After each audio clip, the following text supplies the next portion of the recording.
नगरपंचायत मोहाडी अंतर्गत कार्यरत असलेल्या घनकचरा स्वच्छता मजुरांनी आपल्या प्रलंबित मागण्यांसाठी आक्रमक पवित्रा घेत ताला ठोको आंदोलन छेडलं। गेल्या अनेक महिन्यांपासून वेतन न मिळाल्यामुळे मजुरांवर उपासमारीची वेळ आली असून याच निषेधार्थ संतप्त मजुरांनी नगरपंचायत मोहाडी कार्यालयाच्या मुख्य प्रवेशद्वाराला टाळे ठोकून प्रशासनाविरोधात जोरदार आंदोलन केलं।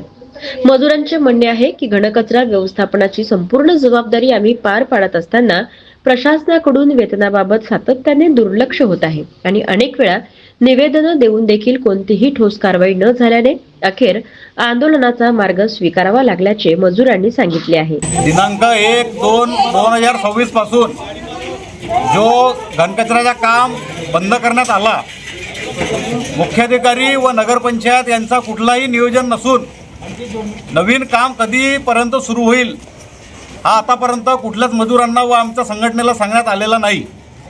संपूर्ण मोहाडीमध्ये घाणीचा साम्राज्य हा तयार झालेला आहे।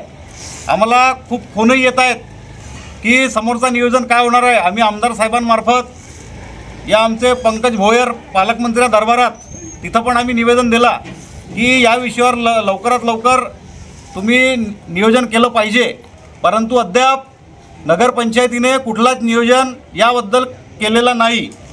त्या निषेधार्थ आम्ही आज नगरपंचायतमध्ये ताला ठोको आंदोलन एक ताला ठोकून आम्ही एक निषेध या ठिकाणी व्यक्त करून राहिलो आहे।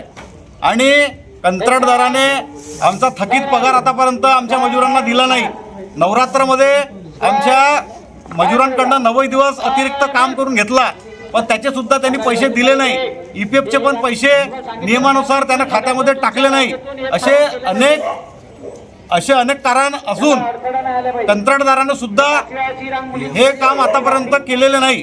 त्याच्या निषेधार्थ जोपर्यंत आमचं काम घनकचरा मजुरांना जोपर्यंत कामावर पाठवत नाही तोपर्यंत आम्ही याच पद्धतीनं निषेध जाहीर करणार आहोत।